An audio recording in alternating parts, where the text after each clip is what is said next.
안녕하십니까. 신의균의 국방TV 데일리 디펜스입니다. 오늘은 제가 흥미로운 분석을 해드리도록 하겠는데요.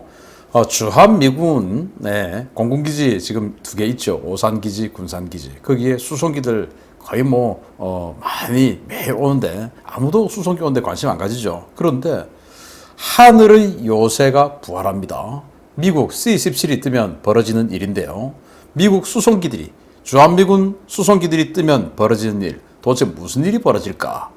라는 그런 흥미로운 분석을 해드리도록 하겠습니다. 이거는 저의 뇌피셜이 아니고 진짜로 미군이 추구하고 추진하고 있는 전략과 전략입니다. 앞으로 이 전략으로 인해서 미군이 얼마나 무서운 군대가 되고 이로 인해서 북한과 중국이 얼마나 힘들어질 것인지 한번 보겠습니다. 수시로 오산, 군산에 뜨지만 아무도 주목하지 않는 미국 수송기죠. 군수지원품 이렇게 갖다 주러 오산기지, 군산기지 계속 이렇게 C-17 수송기 또 C-130 수송기 옵니다. 그런데 그거 왔다고 누가 관심 가집니까? 뉴스에 한 줄 나옵니까? 안 나오죠. 그러나 폭격기가 딱 오면 야, 지금 한국에 왜 폭격기가 와? 전략 폭격기가 왜 들어와? 하고 북한이 가만히 있지 않고 난리가 나죠. 우리도 폭격기가 들어오면 언론에 대서특별히 되죠. 대서특별히 되는데 그러나 폭격기 그래서 잘 안 오고 그냥 폭격기는 괌에다가 그냥 배치를 해놓고 필요할 때 이 지역으로 날아와서 작전하고 그냥 돌아가는 겁니다. 그런데 수송기는 허구한 날 착륙합니다.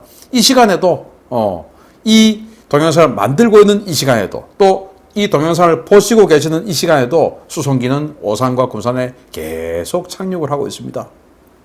어차피 화물 싣고 왔겠지 라고 생각합니다. 그렇기 때문에 미국이 이런 실험을 했어요. 미 공군의 기막힌 발상이죠.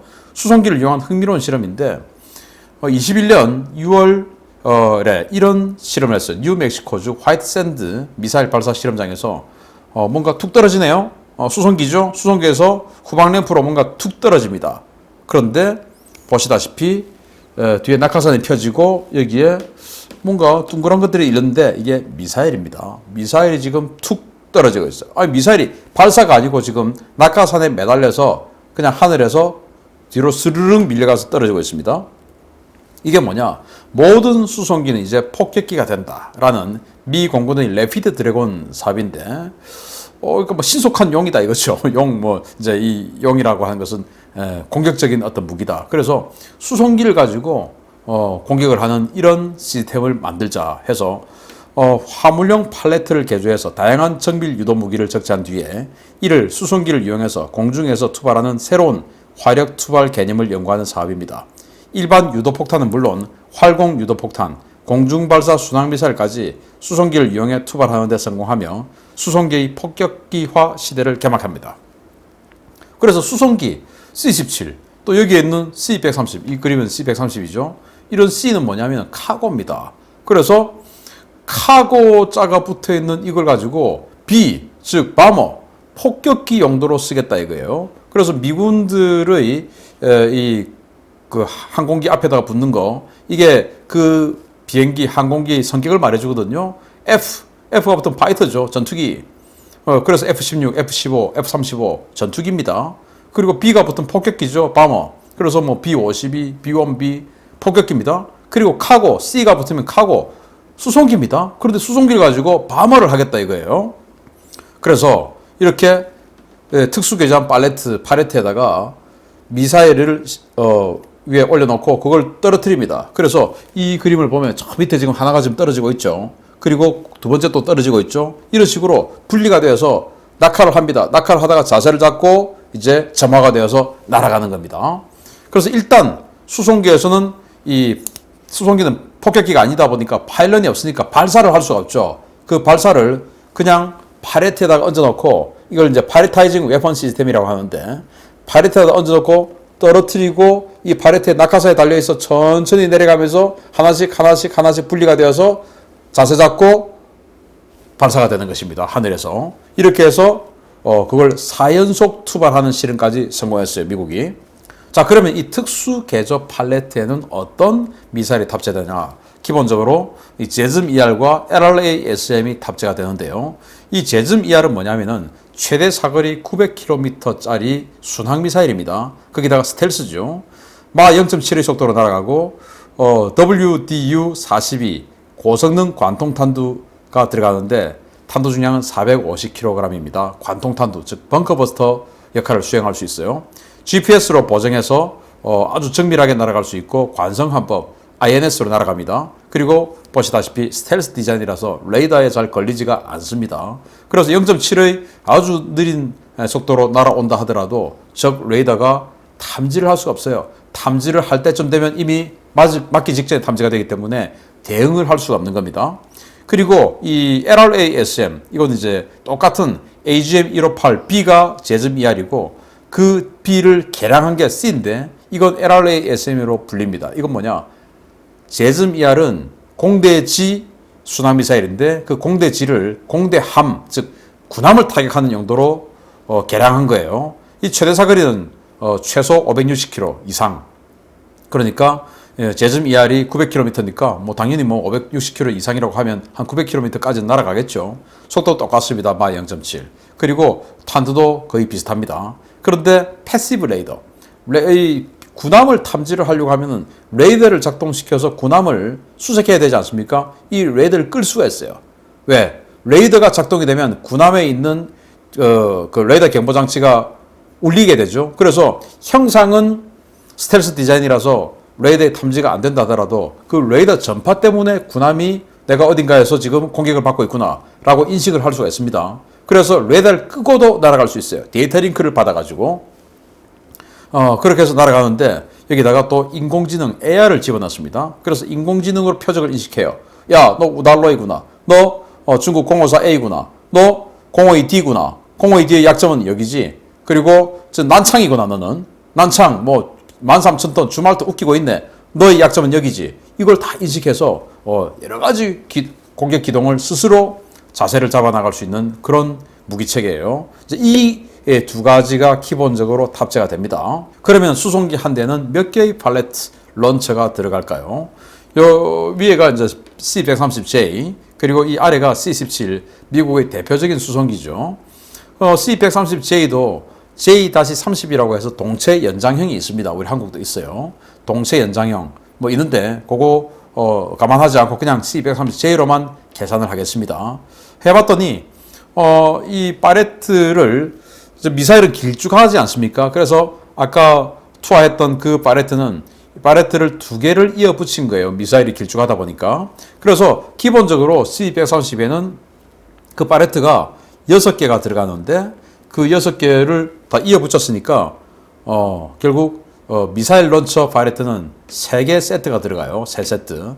그런데 동체 연장형에는 8개가 들어가거든요. 그러니까 동체 연장형 쪽에는 4 파레트가 들어가죠. 그리고 C-17은 훨씬 더 폭이 넓고 높이도 높습니다. 그래서 한 줄에 두 개씩 두 줄의 이 파레트를 놓을 수가 있습니다. 그렇게 해서 C-17 이 대형 수송기에는 총 8파레트를 얹을 수가 있는데 C-17은 또 높이가 높다 보니까 그 한 파레트에다가 4발이 아니고 최대 6발을 또 얹을 수가 있어요. 그렇지만은 저는 그냥 4발로 계산을 하겠습니다. 이렇게 미국은 C-17에는 8파레트, 그리고 C-130은 3파레트, 그리고 동체 연장형은 4파레트를 얹을 수가 있어요. 자, 그러면은 미국이 이 제즘이나 LRASM을 도대체 몇 발을 사용할 수 있을까? 기본적으로 이 제즘이나 LRASM을 사용할 수 있는, 발사할 수 있는 무기체계는 바로 폭격기죠. B-1B, B-2, B-52. 그러면 이들이 도대체 몇 대씩 있냐? B-1B는 미군이 총 59대를 가지고 있습니다. B-1B 한 대는 24발의 제즘 LRA-SM을 탑재를 할 수가 있어요. 그리고 B-2 스텔스 폭격기는 미국이 19대를 가지고 있는데 16발을 탑재할 수 있습니다. 그리고 B-52는 미국이 74대를 가지고 있는데 총 20발을 탑재를 할 수가 있어요. 그런데 오늘의 주인공 수송기들이 얼마나 많습니까? 수송기는 가격도 싸죠. 운용 유지비도 싸죠. C-130J를 미국은 324대를 가지고 있습니다. 그런데 여기에 동체 연장형이 아닌 거 기본형만 계산해도 한 대당 12발의 제즘 그리고 LRA-SM 대함 미사일을 탑재를 할 수가 있고 C-17 이 전략 수송기는 미국이 무려 222대를 가지고 있어요. 여기에는 32발. 그것도 이제 아까 제가 말하는 것처럼 세 줄을 올리게 되면 뭐 48발 이렇게 들어가는데 저는 32발로 계산합니다. 그러니까 C-17 수송기 하나가 B-1B보다 더 많은 1.5배 많은 미사일을 탑재를 하게 되니 이게 도대체 얼마나 무서운 전력이 됩니까? 그래서 C-17, 카고 17이란 말인데 과거 2차 대전 때 완전히 뭐 2차 대전을 이기는데 결정적인 기여를 했던 B-17 폭격기가 있지 않습니까? 그 B-17이 스카이 포트리스, 하늘의 요새죠. 그래서 야, 너 C-17이 아니고 B-17이구나. B-17 해라. 스카이 포트리스 해라. 라고 이렇게 할 것 같습니다. 그래서 C-17이 전략 수송기로 이렇게 이름을 날리고 있지만 앞으로는 하늘의 요새, 스카이 포트리스가 되지 않을까라는 생각을 할 수밖에 없는 것이죠. 자, 그러면은 제즘이 얼마나 무서운 무기인지 알려드리겠는데요. 일단 제즘에 들어간 이 탄두가 강화 콘크리트 6m 그리고 일반 토양 30m를 뚫을 수 있는 벙커버스터예요. 스텔스인데 벙커버스터. 그리고 강화 콘크리트는 6m를 뚫을 수 있고 그냥 일반 토양 30m를 뚫고 들어갈 수 있다. 이야, 뭐 정말 무지막지하죠. 그래서 이런 거를 C-17 수송기 하나가 32발을 때릴 수 있다. 그리고 C-130 그냥 허구한 날 날아다니는 C-130 우리 한국 공군에도 있는 그 C-130에도 이걸 12발을 넣을 수 있다 라는 무서운 이야기가 되는 것이죠. 적에게는. 그리고 더 무서운 게 또 있습니다. 챔프. 바로 마이크로웨이브. 이 마이크로웨이브가 뭡니까? 전자레인지 아닙니까? 이 전자레인지 초단파죠. 이걸 탑재를 해서 이걸 그냥 찢고 다니는 겁니다. 900km를 나르니까 900km를 나르려고 하면은 뭐 한 1시간 반 이상은 비행을 해야 되죠. 1시간 반 동안 계속 목표 지역을 날아다니면서 계속 고출력 마이크로웨이브를 쏴버리는 겁니다. 그러면은 전자레인지에다가 금속재 집어넣으면 어떻게 됩니까? 막 불이 나려고 하죠. 타죠. 폭발을 하죠. 마찬가지로 이 딱 공격하고 싶은 적의 회로, 레이더의 회로, 미사일의 회로 이런 것들을 이 마이크로웨이브를 쏴가지고 찢어버리는 거예요. 폭파시켜버리는 거예요. 다른 데는 영향을 미치지 않고 이게 이제 챔프인데 이 제즘에다가 챔프를 장착을 해서 비행을 시키면 휴전선 쪽을 쫙 비행을 시키면 거기에 있는 레이더 기지들, 통신 기지들 전부 그냥 회로를 다 찢어버리는 겁니다. 이걸 할 수가 있죠. 정말 엄청난 무기를 수송기에다 탑재를 하는 겁니다. 수송기 탑재하면은 뭐 북한이 오산 기지로 오는 수송기가 갑자기 그냥 여기에서 파레타이징 웨펀 시스템 날려가지고 여기서 챔프가 날아와서 쫙 휴전선에 있는 그 지대공 미사일들 SA5죠. 이거 그냥 뭐 SA2 이런 것들 다 찢어버리는 이런 효과를 낼 수가 있는 겁니다. 통신기지 회로 그거 다 찢어버립니다. 그러면은 우리 지금 통신 먹통됐어요 라고 상부에 지금 전달할 수도 없는 그런 상황이 되는 거예요.